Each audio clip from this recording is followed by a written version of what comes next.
Hey guys, Tomboy61, and today we got a whole new set of patch notes, tons of new information. We got the British heavies coming into the tech tree, we got a new campaign ship, we have buffs to the Bismarck, we have two special events that are coming. There's a good chunk of things, but before we dive into all of that, let's go ahead and talk about comment of the day. Comment of the day goes out to someone who leaves a comment on one of our previous videos, and today's goes out to Dallas Thompson. He says, as a Buffalo resident, this is super awesome. He's talking, of course, about our Save the Sullivans shirt and campaign. So if you didn't know, one of the museum ships in Buffalo, New York is sinking. It needs help. So over down in the description, I have a link to my Teespring shop.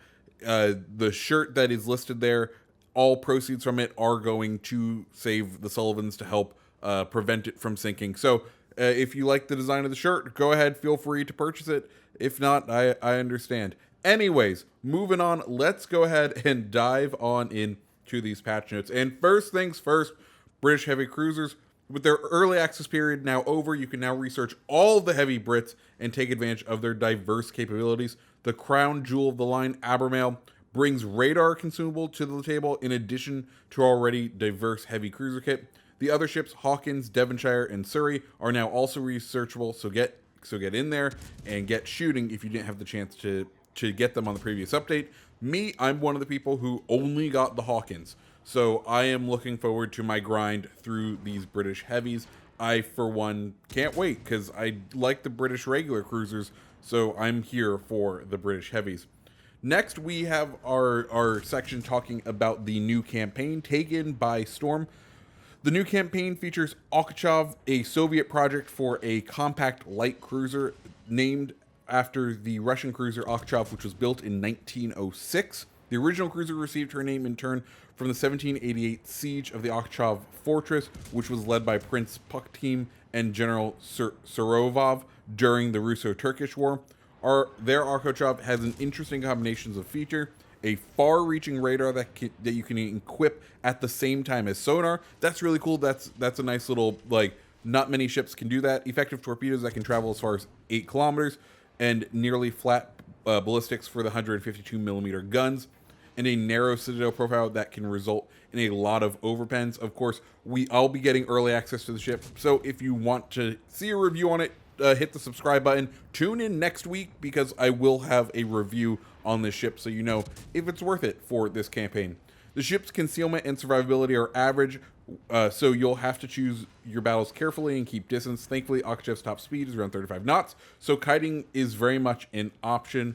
The campaign compromises of 5 weekly havocs with similar tasks. Importantly, once you're done the remaining usual chain that require tier 3 through 7 ships, you can also use your legendary ships for the remaining 3 tasks. That's a nice little improvement, and once you get through all that, of course, you will be able to earn steel. One thing I just want to point out, when Wargaming says the survivability is average, you know this thing's going to be a paper. You know this thing is like, they don't like talking badly about their ships, so when they say something has average survivability, you know it's going to be rough. Anyways, let's go ahead and talk about the rewards that you can get. So, without the Admiral backing, you'll be able to get 45 common boosters, 10 victory camouflages, 12 Type 1 camouflages, 12 Type 2 camouflages, and 12 Type 3 camouflages, in addition to 250,000 Commander XP, 500,000 credits, 5,000 Global XP, 16 promotion orders, 1 insignia, 1 accommodation, 7 days of premium account time, 2 big white crates, 1 Russian Commander crate, 1 patch background, and 1 patch symbol. If you do decide to purchase the Admiralty backing, which is 2,500 doubloons, you'll get, in addition to all those, 40 rare boosters, 20 epic boosters, 20 victory camouflages, 20 Type 1 camouflages, 20 Type 2 camouflages, 20 Type 3 camouflages, 125,000 Commander XP, 1.9 million credits, 20,000 Global XP, 24 promotion orders, 3 insignias, 4 commendations, 750 doubloons, 7 white big crates, and of course the tier 7 Russian cruiser. So that's the campaign. Like I said, I'm looking forward to it. I'll be interested to see how this ship performs. I do look forward to taking her out on a spin. Next up, we have ranked battles for Season 10 and 11. The previous season was the most demanding and unforgiving yet, So the coming two are a complete flip of the formula. There'll be 2 3-day sprints occupying 2 weekends. And get this, there are only 7 ranks, with each rank being an irrevocable rank. So many more players should be able to make it to rank 1 this time. Additionally, the matchmaker will not separate players by ranks this time. The caveat is that the losing team still doesn't get any stars. We understand that this will not be the most popular decision, but we feel that considering the other factors in play, this is a good compromise. The main rewards for both seasons are steel badges, and if you reach rank 1, you can earn up to 700 of them per season. Other rewards include containers, promotion orders, insignias, XP camos, and doubloons. To get the full details, check the ranked mode window once the season starts. Overall, I have to say, so the 2 sprint seasons, which I feel like this is NASCAR. Like, they do sprint races, and I don't understand that race formula anymore. But anyways, the 2 seasons, the first one will be March 12th through the 15th, and that will be tier 4 ships, and then March 19th through the 22nd are going to be tier 5 ships. General rules: players will not inherit any stars from the previous seasons. A team consists of 5 players. Divisions consist a maximum of 2 players. Players who reach rank 1 will no longer be able to participate in ranked battles during the season, which I think is kind of interesting because that's going to limit off like you being able to team up with your friend if you reach rank 1 quicker. And rank 1 rewards are credited at the end of the season, so at the end of the weekends. Overall, I do really like this just because each rank is irrevocable, so it's no longer a huge slog to get through each rank. Like, I feel like that was one of the things that turned me off from previous rank seasons was you would hit the irrevocable ranks, and then it felt like you had a massive mountain to climb. And now they're just kind of little hills, and I think this still isn't really making it feel like it's very ranked. Like, it's not taking into your skill, but it is way more achievable, which I do like. Next thing we have, new American Destroyer Commander.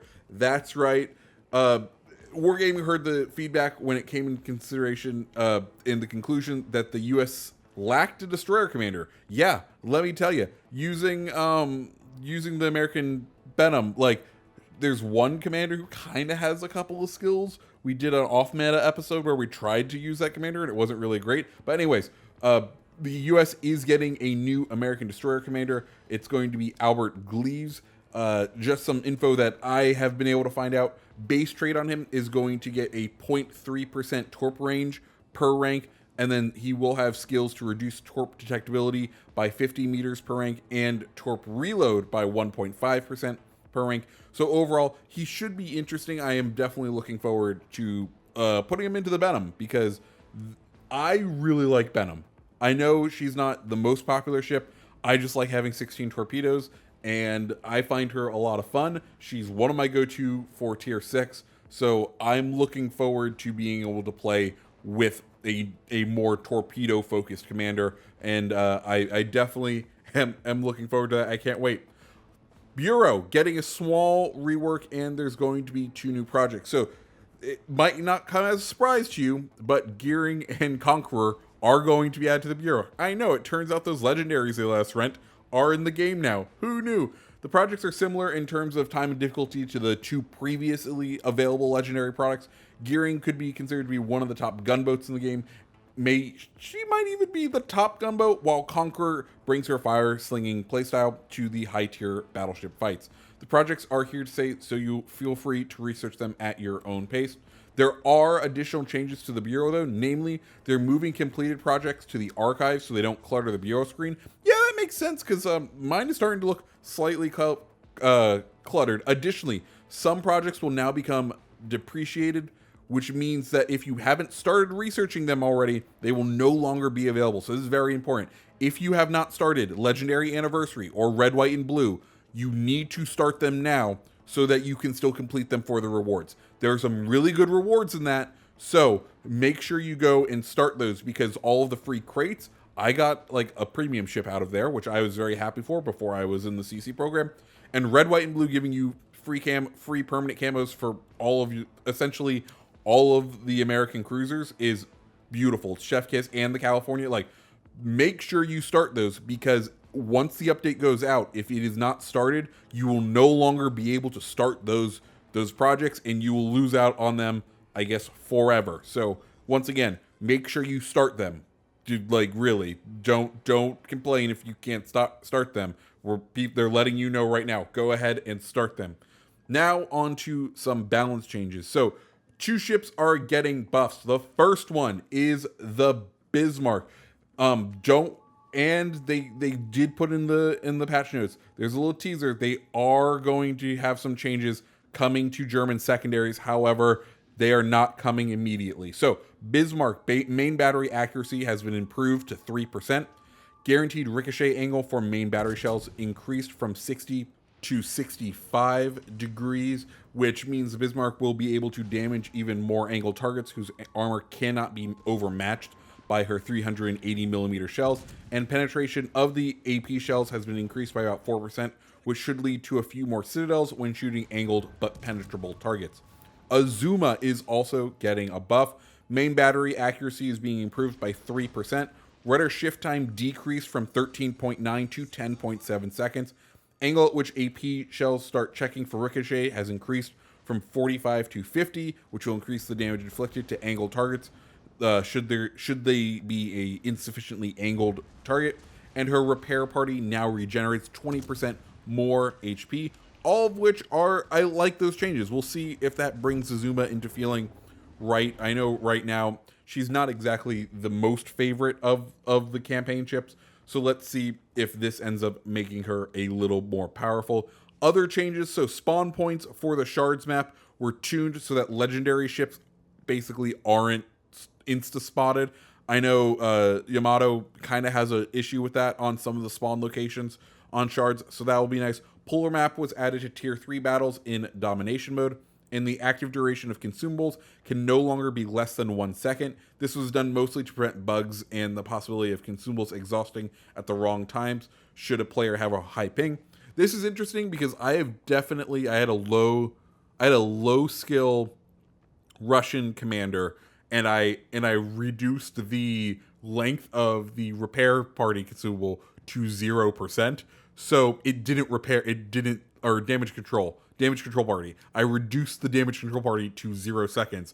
So you could use it, but it wouldn't fix anything. So I'm interested to see what if I can do that again. That's going to be a test I'm going to end up testing, because it was fun when I had a completely non-usable damage control party because I had used the commander skills to get it to below 0 seconds. Yeah. Anyways, so miscellaneous changes and other improvements.